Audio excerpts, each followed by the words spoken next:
आइए मेरे दोस्तों, आपका स्वागत है इस धार्मिक प्रोग्राम में। आप सबके मंगल की कामना करते हुए, गुरुजनों को प्रणाम करते हुए, ईश्वर को प्रणाम करते हुए, गुरुजनों को प्रणाम करते हुए, आचार्य जनों को प्रणाम करते हुए आगे शुरू करते हैं चर्चा को।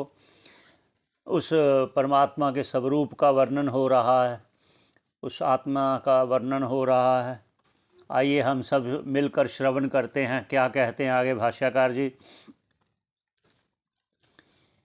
तो भगवान भाष्यकार जी ने पहले कहा कि के उस आत्मा से ही ये सारा जगत व्याप्त है, कण कण में व्याप्त है। उस आत्मा के ज्ञान से, उस आत्मा के प्रकाश से ये सभी जगत प्रकाशित हो रहा है, अर्थात उसके ज्ञान के द्वारा ही दूसरे सभी वस्तुओं को जाना जा रहा है। ऐसा कहते हुए आगे कहते हैं किस प्रकार, वो आगे कहते हैं, उच्चारण करते हैं पहले। यस्य सन्निधि मात्रेण देह इंद्रिय मनोधियः विषयेषु स्वकीयेषु वर्तन्ते प्रेरिता इव। भाष्यकार जी कह रहे हैं यस्य संधि मात्रेण, जिसके होने मात्र से, जिस प्रकार सूर्य के उदय होने मात्र से सभी प्राणी अपने अपने कार्य में लग जाते हैं। यहाँ तक कि आपने देखा होगा उदय होते ही सूर्य, सभी पशु पक्षी जितने हैं सब अपने क्रियाएं करने लग जाते हैं। जब सूर्य छिपता है तो सभी पक्षी अपने अपने घोंसलों में चले जाते हैं। ये तो प्राय आपने देखा होगा। ऐसे मनुष्य भी है, जब सूर्य उदय होता है तो सभी अपने अपने कार्यों में लग जाते हैं। जब अस्त होता है तो सभी अपने अपने घोंसलों में अर्थात अपने घरों में आकर रुकते हैं। तो ऐसे ही जब इस देह में उसका संबंध रहता है, वैसे संबंध नहीं होता लेकिन उनका होने मात्र से, क्योंकि उसके होने मात्र से ही ये देह जो है क्रिया करती है, इतना। और इंद्रिया मनोबुद्धि, जो इंद्रियां हैं, मन है, बुद्धि है, वही क्रियाशील उसके होने मात्र से होता है। और वो इंद्रियां और मन बुद्धि सभी अपने अपने विषयों में कार्य करते हैं। अच्छा, तो वर्तन्ते प्रेरिता एवं वही आत्मा ही समझो को प्रेरित कर रहा है कि अपने अपने कामों में लग जाओ।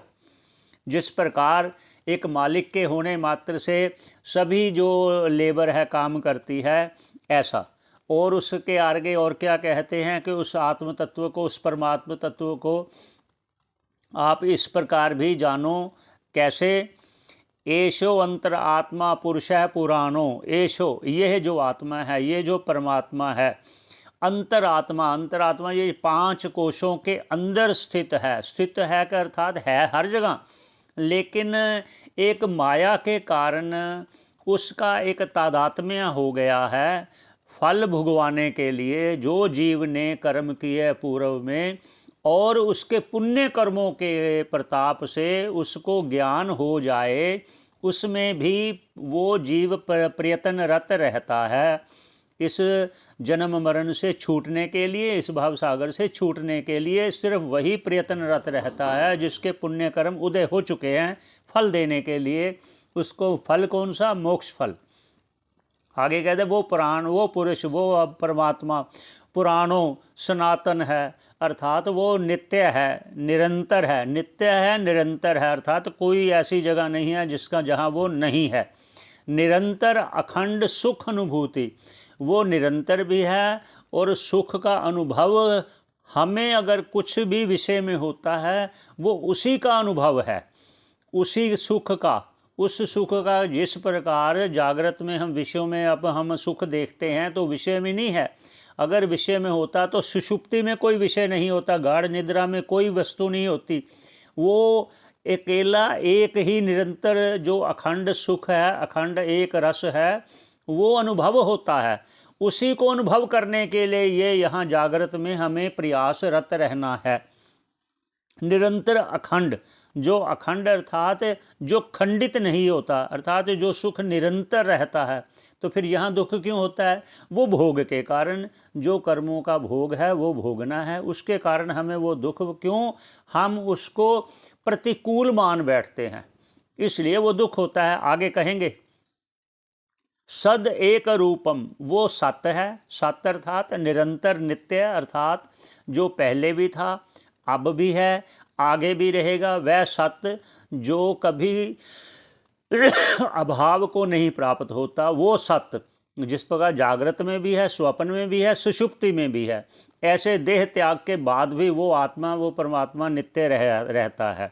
और कैसे उसका जाने, वो प्रतिबोधम मात्र, मतलब ज्ञान मात्र से उसको आप जानो, ज्ञान मात्र, ये नेशिता जिसके द्वारा वाग आसव चरंती, जिसके द्वारा, जिस ज्ञान के द्वारा, जिस परमात्मा के द्वारा ये वाग इंद्रियां, ये सभी इंद्रियां, ये कर्म इंद्रियां, ये ज्ञान इंद्रियां, ये प्राण, ये सारे क्रिया करते हैं, सभी क्रियाएं करती हैं, जिसके होने मात्र से वह परमात्मा, उसको आप जानो, जिसके होने मात्र से ये सभी इंद्रियां, प्राण इंद्रियां, मन बुद्धि कर्म इंद्रियां और ज्ञान इंद्रियां और प्राण आदि क्रियाएं कर रहे हैं।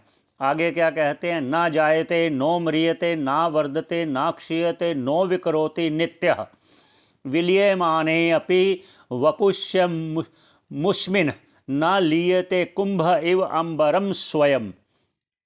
वह आत्मा, वह परमात्मा जो हमारे अंतःकरण में वो विराजित है, अंतःकरण में विराजित है, उसी अंतःकरण में ध्यान द्वारा उसका अनुभव करना है। इसलिए ये इतनी बातें बता रहे हैं भाष्यकार जी। वही जो अंतरात्मा में वो जो स्थित है, वो आत्मा, वो जो नित्य है, ना जायते, वो जन्म नहीं लेता, नो मरियते, वो मरता भी नहीं है। जब जन्म नहीं होता तो मरता भी नहीं है, मरता तो ये देह है, ये देह मरेगा, वह आत्मा मैं जो मेरा स्वरूप है वो कभी ना जन्म लेगा ना मरता है। ना वर्धते, ना वृद्धि को प्राप्त होता है, जिस प्रकार ये देह वृद्धि को प्राप्त होती है, पहले बचपन था, फिर बड़ा हुआ, फिर जवानी, फिर और बड़ा हुआ, फिर ऐसे करते करते बुढ़ापा होकर फिर मृत्यु को प्राप्त होता है, ऐसे वर्धता नहीं है। ना क्षीयते, जैसे देह मृत्यु को प्राप्त हुई, वर्धते वर्धते, ऐसे वो क्षय नहीं होता, वो मरता नहीं। नो विकरोति, ना उसमें कोई विकार आता है। विकार कैसे, जैसे सुख में हम प्रफुल्लित हो गए, दुख में हम सिकुड़ गए, बीमार हो गए तो सिकुड़ गए, जो अच्छा खा पी लिया तो थोड़ा हष्ट पुष्ट हो गए, कोई विकार नहीं आता, लेकिन वो नित्य एक रस अखंड रहता है। आगे के विलीयमाने अपि वपु, यह देह के चले जाने पर भी वो ज्यों का त्यों रहता है। ना लीयते कुंभ इव अंबरम स्वयं, जिस प्रकार ना लीयते कुंभ इव, जिस प्रकार घड़ा को फोड़ दें तो उसमें रहने वाला आकाश कहीं नहीं जाता, वो महाआकाश और वो घट वाला जो घड़े के अंदर आकाश था वो एक ही है। इसी प्रकार ये सर्वत्र आत्मा जो मुझ में विराजित है, वो मैं, ज्ञान स्वरूप मैं ही हूँ। ये देह नित्य नहीं है, लेकिन मेरा स्वरूप नित्य है।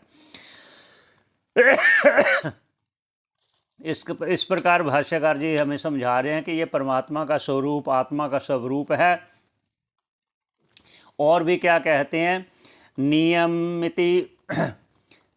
नियमितम मनसामुमं त्वं स्वम आत्मानम आत्मनि अयम अहम इति साक्षात विद्धि बुद्धि प्रसादात जनि मरण तरंग अपार संसार सिंधुम प्रतर भव कृतार्थो ब्रह्म रूपेण संस्थः। कहते ये नियमित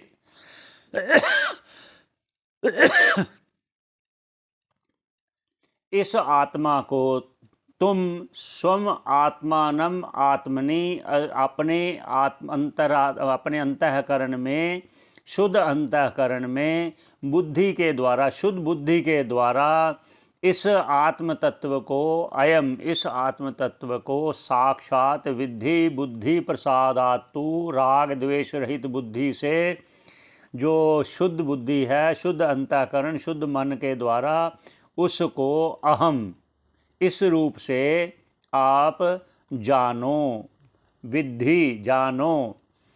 और वो कैसे जानेंगे हम, कि ये जन्म मरण तरंग अपार संसार सागर जो है ये देह का है, मेरा नहीं है। और इससे तरने के लिए किसके? जन्म मरण रूपी जो तरंग है, ये तरंग इस भाव सागर में जो जैसे समुद्र में तरंगे होती है ना, ऐसे ही इस अपार संसार रूपी समुद्र में जन्म मरण रूपी तरंग को आप अपने आप को, उस आत्म स्वरूप को जान करके इस जन्म मरण रूपी तरंगों से तर जाओ, कृतार्थ हो जाओ, कृतकृत्य हो जाओ, ब्रह्म रूपेण संस्थे, उस ब्रह्म रूप में स्थित होकर उस आत्म जो बताया जा रहा है परमात्मा का स्वरूप, आत्मा का स्वरूप, उसको जानकर उसी में स्थित होकर जो निश्चित आप निश्चय कर रहे हैं, निश्चयात्मिका बुद्धि द्वारा है, जो भाई हाँ यही है, यही मैं हूँ, इस प्रकार जब दृढ़ निश्चय हो जाएगा तो इस तरंगों से जो जन्म मरण रूपी तरंगे हैं इस भाव सागर में, उससे आप तर जाओगे। जन्म मरण तरंग जो अपार संसार सागर है, इससे आप तर जाओगे। आगे फिर चर्चा जारी रहेगी, यहीं विश्राम देते हैं। सभी के मंगल की कामना करते हुए हमारा प्रयास रहेगा आपसे जुड़े रहें, आप हमसे जुड़े रहें तो अच्छा रहेगा। आप श्रवण करते रहें और दूसरों को श्रवण करवाते रहें। आपका बहुत बहुत धन्यवाद श्रवण करने का और दूसरों को श्रवण करवाने का। बहुत बहुत धन्यवाद आपका। इस सनातन संस्कृति को संचार करने के लिए और दूसरों तक बढ़ाने के लिए, पहुंचाने के लिए ये हमारा प्रयास है। इसलिए आपका भी ये श्रवण करने का सहयोग और इसको शेयर करने का सहयोग चाहते हैं। धन्यवाद आपका। सभी के मंगल की कामना करते हुए पुनः सबका धन्यवाद।